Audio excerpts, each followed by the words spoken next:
Once one of America's top Republicans, Lawrence King is serving a 15-year prison sentence for a multi-million-dollar fraud.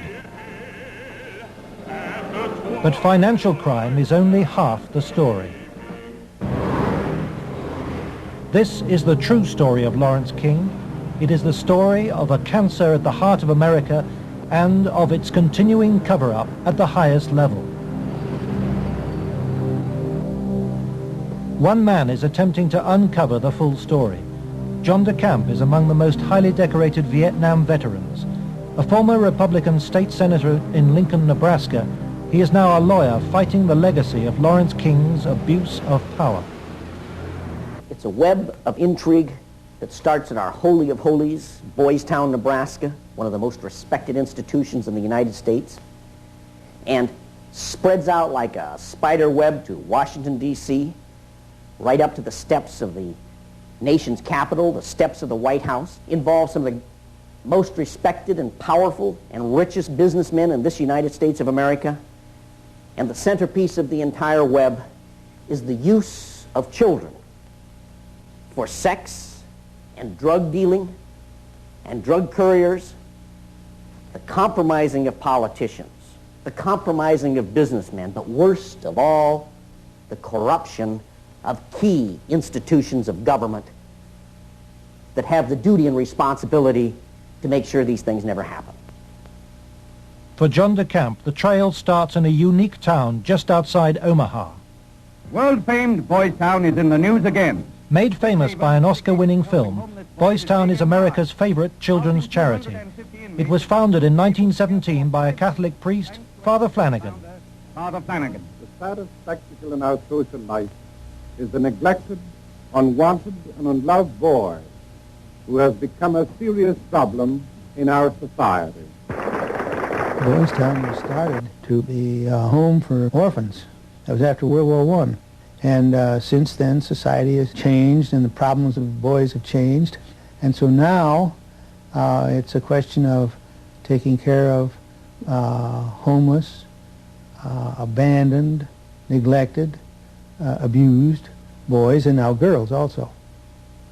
Boys Town has been granted the privileges of an incorporated town, a Catholic diocese, and a school district for 500 children. Boys Town has cash reserves of $500 million, but still raises up to $35 million annually, solicited from the public by begging letters and promotional videos. I'm Father Val Peter, the caretaker of Father Flanagan's Stream and the executive director of Boys Town. Does Boys Town really exist, people ask me? You bet it does. Located in the heartland of America, Boys Town youth have come from many backgrounds and locales. As they graduate, they shall seek new adventures and head for different places. But always, they shall carry with them the spirit of Boys Town. If you'd like to help Boys Town, send your tax-deductible gift to Father Val Peter, Boys Town, Nebraska, 68010.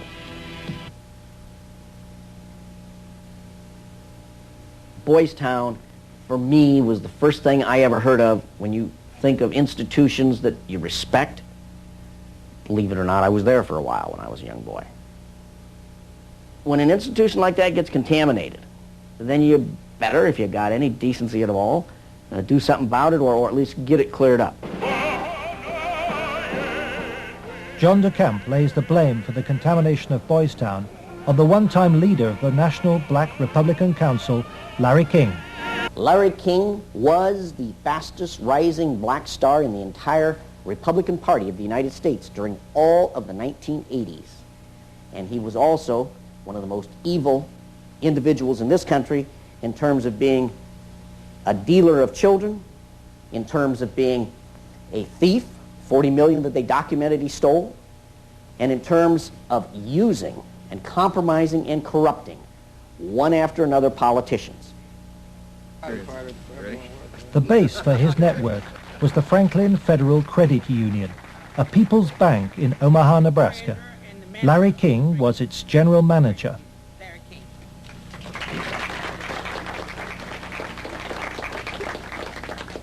Thank you. This is especially an exciting day for me. Mr. King was a very charismatic person. When he came to the credit union, he was brought in because the credit union was actually failing. He did everything to build the credit union. King courted the leaders of Omaha's wealthy business district. Banks, industry, and charities placed millions of dollars in King's hands. From 1979, Larry King developed close commercial ties to Boys Town, and Boys Town youngsters were sent to work for his companies. Boys Town had quite a few accounts at Franklin Credit Union. Those were considered very valuable accounts. They were handled exclusively by the bookkeeping department. But on the average of once a month or once every 2 months, we always seemed to incorporate a person from Boys Town. But King used Boys Town not just as a source of young boys for his business. He prostituted them at sex and drug orgies. Paul Benassi was a victim of King's abuse. He was also sent by King to lure Boys Town youngsters off campus. We used to just drive around and go up toward the home. That's when we used to do some of the scavenger hunts with picking up some of the kids. You know, just kind of win their confidence, become friends with them for a while. Start inviting them to the parties. The kids were 10 years old or older. In 1986, King's plundering of Boys Town was reported by staff to its chief executive, Father Val Peter. Subsequent testimony proves that he carried out his own investigation, but that King's victims refused to talk to him. Monsignor Hupp now blames himself for Boys Town's association with Larry King. Well, in retrospect, I regret having any association with Larry King. Had I known it at the time, it would never have happened. Could you understand why a very detailed report from a social worker employed at Boys Town, identifying children and identifying their alleged abusers, never saw the light of day? Nothing happened with that. No, I can understand that, because had I known that had been, I wouldn't put up with that. But is that something like that happened? I don't know of it. Nebraska has a very clear statute that child abuse allegations should be reported to authorities. They shouldn't be reported to the principal of a school, the director of a facility. They should be reported directly to either Child Protective Services or law enforcement. And so Larry King remained free to feed his pedophilic parties with child victims. But in 1988, a routine review brought King's involvement with Boys Town youth to the attention of Nebraska's State Foster Care Review Board. In the information presented to the Foster Care Review Board, either via the telephone reports, the personal reports, or the reports we reviewed, Larry King's name was consistently present as someone that the youth were making allegations against. So I would say we handed over at least a foot-high amount of material to authorities, and nothing happened.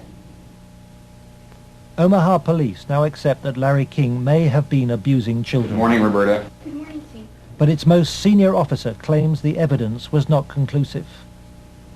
It is certainly possible that Mr. King was involved in illegal acts with children. If there was sufficient evidence of those types of allegations, he would have been prosecuted by the county attorney's office. For me, it was very clear that the case was not investigated and not pursued because of the alleged perpetrators. Those perpetrators, named by the children, were some of the richest and most influential citizens in positions of power in the state, men prominent in industry, politics, the media, even the police. We can only name the ringleaders. Besides Larry King, they were department store millionaire Alan Baer and the celebrity columnist of Omaha's only newspaper, the World Herald, Peter Citron. With the judicial system apparently paralyzed, Larry King spent Franklin's money on courting political influence. $10 million went on jewelry, flowers, and private planes. He cultivated contacts in the inner circles of Ronald Reagan's White House. At his palatial homes, 3 in Omaha and 1 in Washington, D.C., he held extravagant parties for the influential and powerful. His lavish spending bought him a protected life.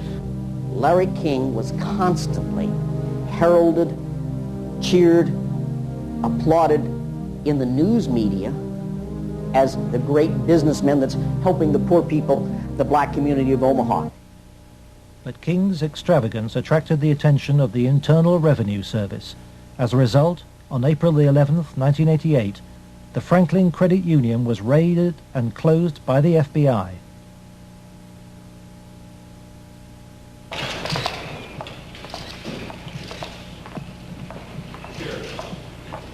King was arrested, and the federal investigation showed he had stolen $40 million from Franklin.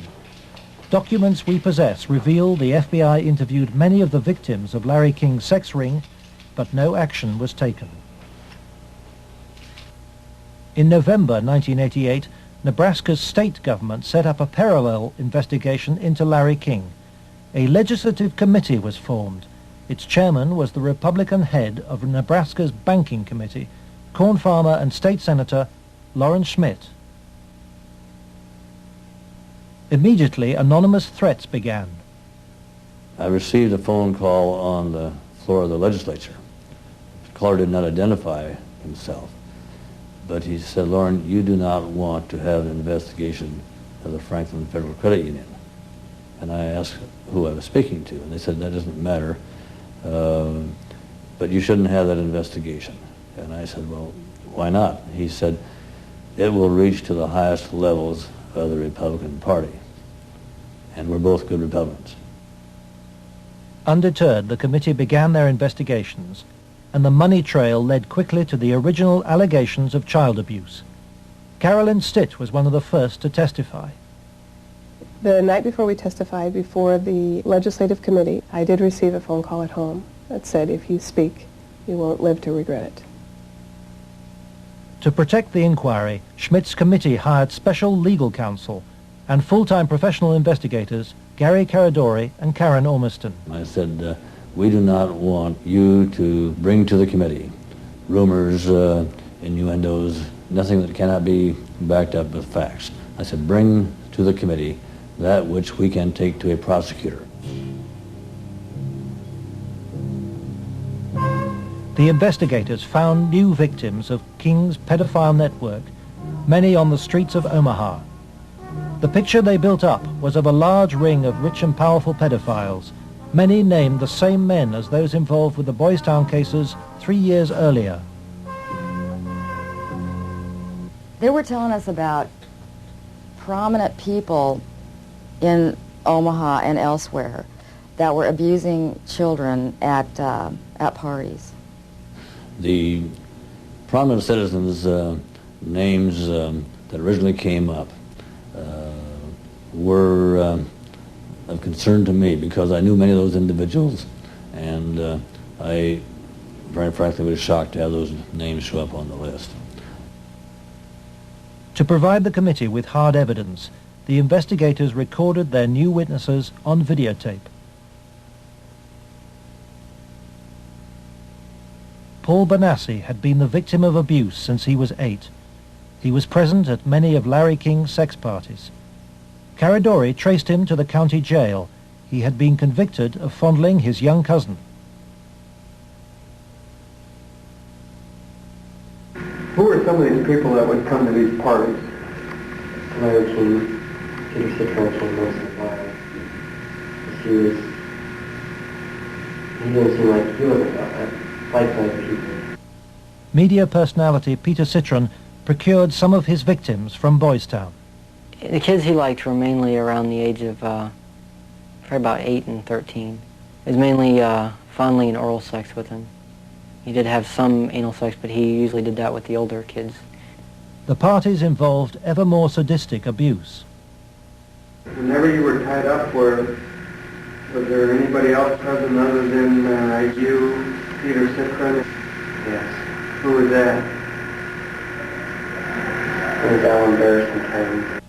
Millionaire Alan Bear hosted parties for a large number of sadistic pedophiles. Paul Benassi suffered at their hands. You okay? Yeah. They tied me up and I had some other kids perform sex on me and they both tamed me and they burned me some cigarettes. Okay. Just take a deep breath now.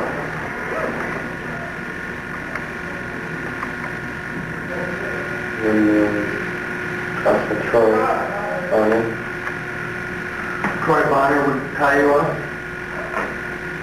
He was there. Troy Bonner was found by the investigators and his videotaped testimony taken under oath. I was shocked when I walked in. There was a kid, I would say about... Gary and his son. There was nothing. After we left. After you left the